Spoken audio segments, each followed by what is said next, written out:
Welcome students. তো আজকে আমরা পঞ্চম শ্রেণীর আমার গণিত যে বইটি আছে সেই বইয়ের অঙ্কগুলি আমরা পড়ব। তো আমরা আজকে যে অংশটি করব সেটি হলো এই পেজ নম্বর যে 11 এর যে চিহ্নগুলি আছে গ্রেটার দেন এবং লেস দেনের সেই চিহ্ন বসাই এই ছকটি আমরা কমপ্লিট করব। তো শুরু করছি আজকে।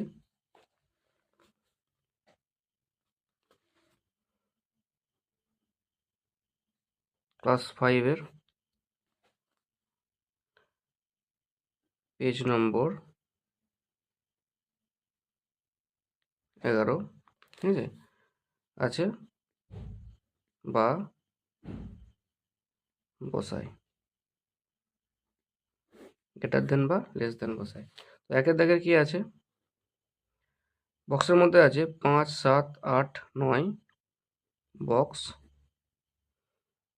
6, 2, 1, 3। তো আমাদের কোনটি বড় সেটির দিকে আমরা এরকম আমরা চিহ্নটি বসাবো। এটি আমাদের কাছে বড়।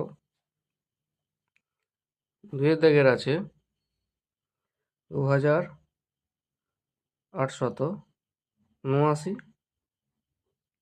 বক্সের মধ্যে দিয়ে 9102। তো কোন দিকে আমরা বসাবো, যেটি বড় তার দিকে হবে। 3 নম্বরে আছে 5006, আছে 4023। তো অবশ্যই 5006 বড়, তাই আমরা এদিকে বসালাম। এরপর আছে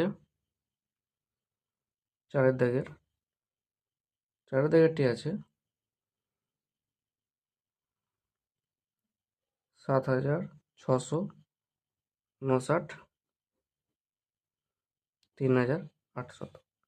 তো 7000টি বড়, সেদিকে আমরা বসালাম। এরপর আছে 5-এর দাগের 8221, 9000 আছে। তো 9000টি বড়, তাই জন্য সেদিকে আমরা চিহ্ন বসিয়ে দেবো। এবং 6-এর দাগে যেটি আছে 1999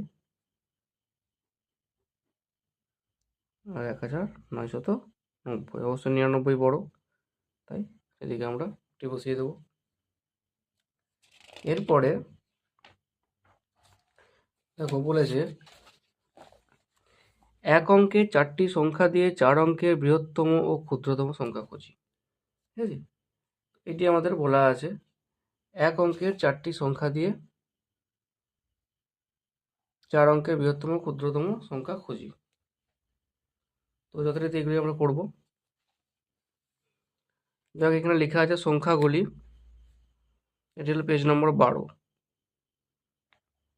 পেজ নম্বর 12 অঙ্কগুলি আমরা করব। আছে সংখ্যাগুলি,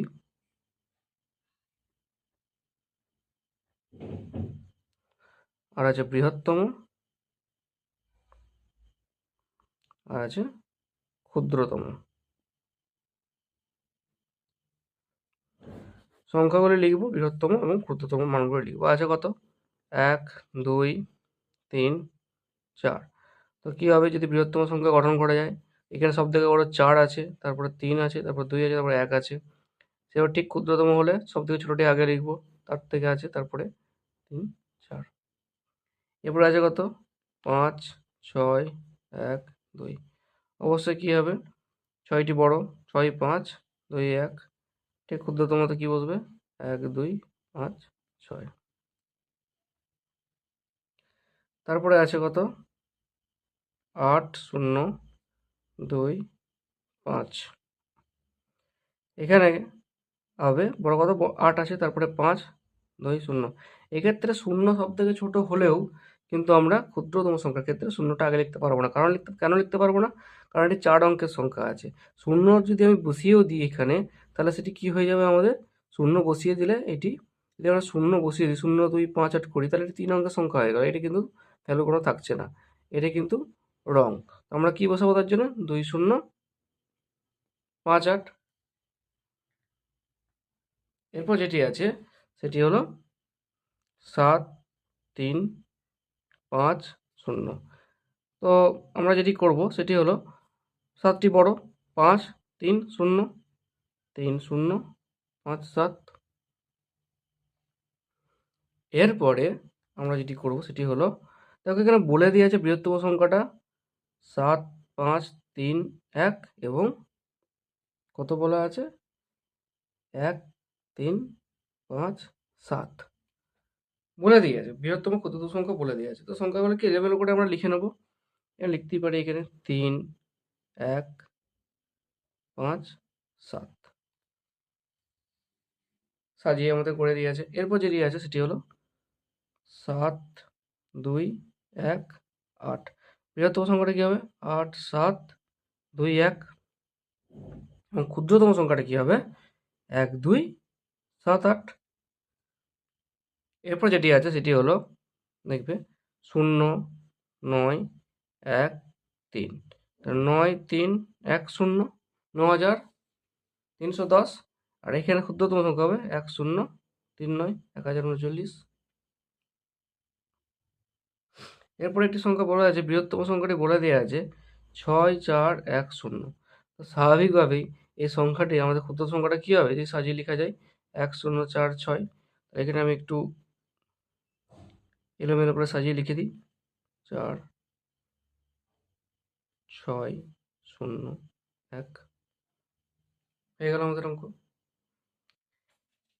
এরপর দেখো একটি লেখা অঙ্ক আছে এখানে বলেছে, আন্দুলের মেলায় প্রথম দিনে 2365 জন লোক ও দ্বিতীয় দিনে 1206 জন লোক এসেছে। ওই দুদিনে মোট কতজন লোক এসেছে? তো এই অঙ্কটি আমি এখানে করে দেব একের দাগের।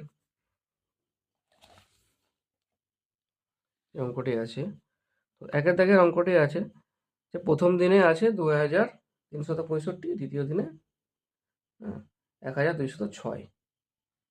তো প্রথম দিনে এসেছে কতজন? প্রথম দিনে 2365 জন লোক এসেছে। দ্বিতীয় দিনে 1206 জন লোক এসেছেন, তাই তো? এরপরে তাহলে দুটো যোগ করে দেবো যে দুদিনে মোট কতজন লোক এসেছেন, তাহলে যোগ করে দিলে আমরা অ্যান্সার পেয়ে যাব। তাহলে আমরা কী করবো, একক দশক শতক হাজার। এরপরে যেটি পাবো, যেটি লেখার সেটা লিখে নেব 5 যোগ করলাম 11 7 3। তাহলে ওই দুদিনে মোট, অতএব ওই দুদিনে মোট একজন লোক এসেছেন। এটি আমাদের অ্যান্সার।